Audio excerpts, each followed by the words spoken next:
یہ فیض حمید صاحب جو وقت سے پہلے اپنی ریٹائرمنٹ لینے جا رہے ہیں سر، اس کے پیچھے بھی یہی کڑیاں یہاں ہی جا کے ملتی ہیں سر؟ دیکھیں فیض حمید صاحب ہیں، اظہر عباس صاحب ہیں، ان دونوں کی بہت شدید خواہش تھی آرمی چیف بننے کی۔ اظہر جی عباس صاحب کو پتہ ہے سی جی ایس تھے ہمارے، جنرل سٹاف کو ہیڈ کرتے تھے، کمانڈر تھے وہ جنرل سٹاف کے۔ یہ جو سی جی ایس ہمارا ہوتا ہے، کمانڈر جنرل سٹاف ہوتا ہے جو جی ایچ کیو میں بیٹھتا ہے، یہ نمبر 2 ہوتا ہے آرمی چیف کا۔ جی آرمی چیف کی ہر چیز، ہر بات، ہر فائل اس کے پتے میں ہوتی ہے، اور یہ ایک قسم کا آپ سمجھیں تو آرمی چیف بننے کی ٹریننگ دے رہا ہوتا ہے۔ ہر چیز ان کے پاس ہوتی ہے، ان کے سامنے آتی ہے، اور سی جی ایس عام طور پہ اس سے لگایا جاتا ہے جسے اگلا آرمی چیف بننا ہوتا ہے۔ تو ان جی کو بڑی امید ہے، وہ سارے کرائٹیریا بھی پورے اترتے تھے۔ بہت پروفیشنل افسر ہیں، بہت اچھے افسر ہیں، آج تک ان کی سروس کے اوپر کوئی لفظ نہیں اٹھا، آج تک انہوں نے کوئی حلف کی خلاف ورزی میں بات نہیں کی، آئین کے اپ ہیلڈ کرنے کی بات کی، آئین کے خلاف نہیں گئے، اور پروفیشن بھی ان کا جو سا تو بالکل ٹھیک تھا، سینئرٹی میں نمبر 3 پہ تھے۔ لیکن جب اوپر سے 2 سلیکٹ ہو گئے تو پھر ظاہر ہے ایک ہی چیف لگنا تھا اور ایک ہی چیئرمین لگنا تھا، تو انہیں کیونکہ بہت زیادہ توقع تھی کہ میں بنوں گا، اس لیے وہ اب ان کے ساتھ شاید کام نہیں کرنا چاہ رہے، یہ چاہ رہے ہیں اظہر عباس صاحب کے یہ اب جو نئے چیف آئے ہیں یہ اپنی مرضی کا سی جی ایس لگائیں، میں نے ویسے بھی 4 مہینے بعد چلے جانا ہے تو میں 4 مہینے پہلے چلا جاؤں۔ اور فیض حمید صاحب اب کہیں منہ دکھانے جوگے نہیں ہیں، ان کے جو انہوں نے جو حرکتیں کر دی ہیں اور جو انہوں نے نیازی کے ساتھ کر دیا اور نیازی نے جو ان کے ساتھ کر دیا، پھر قومی یوتھ نے ان دونوں کے ساتھ کر دیا ہے، اس کے ہوں بعد میں یہ فیض حمید صاحب کی کہانی اس دن پاکستان سے ختم ہو گئی تھی جس دن اسے آئی ایس آئی سے ہٹا کے پشاور بھیجا گیا تھا اور سمجھیں کہ مار کے نکالا گیا تھا، اور پشاور جو اسائنمنٹ تھی وہ ناکام ہو گئی تھی، تو پھر پشاور سے اٹھا کے بھاولپور پھینک دیا گیا تھا۔ بھاولپور ایک بالکل نا سائڈ پہ ایک اور ہے جس کا کوئی کام ہی نہیں ہے، جہاں سارا دن آپ تاش کھیلو، شکار کھیلو، زمینوں پہ پھرو، اور وہاں پہ کوئی کام نہیں ہے، ورنہ کور کمانڈر کے پاس اس سر کو جانے کی فرصت نہیں ہوتی بھاولپور کو چھوڑ کے باقی ساری کوروں۔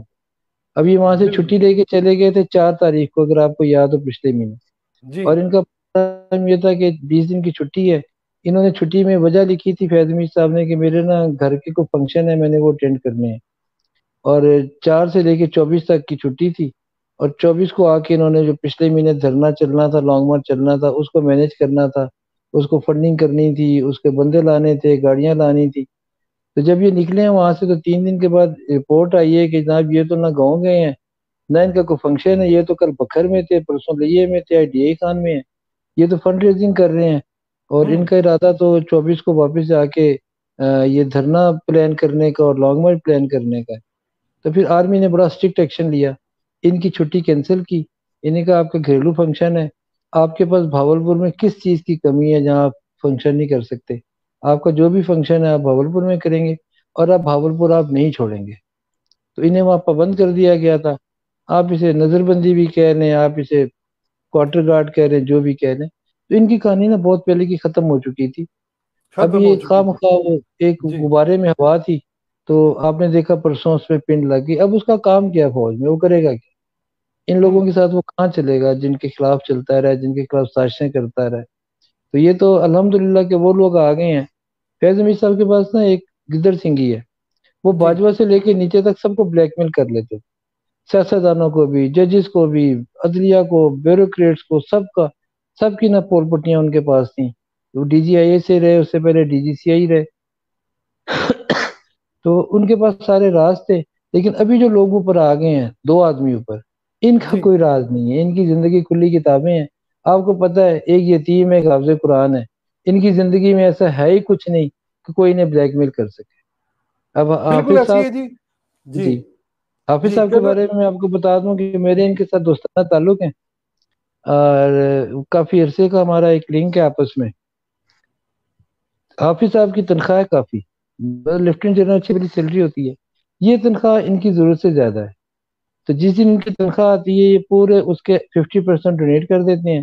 یہ کچھ دوست ہیں جنہوں نے مل کے ایک فنڈ قائم کیا ہے جس سے غریب عورتوں کی، بچوں کی، بیواؤں کی، یتیموں کی مدد ہوتی، سب اس کے اندر حصہ ڈالتے ہیں۔ اس ماشاء کام اللہ کو اچھا دیکھ کے سمجھ کے بہت سارے بزنس مین بھی ان کے ساتھ تعاون کرتے ہیں، اور وہ ایک ٹرسٹ بن گیا۔ جنرل صاحب کا کام صرف اتنا ہے کہ اس میں پیسے بھیج دیتے ہیں، باقی ساری چیزیں مینیج کرنے والے کوئی اور ہیں۔ میں الحمدللہ سب کو جانتا ہوں۔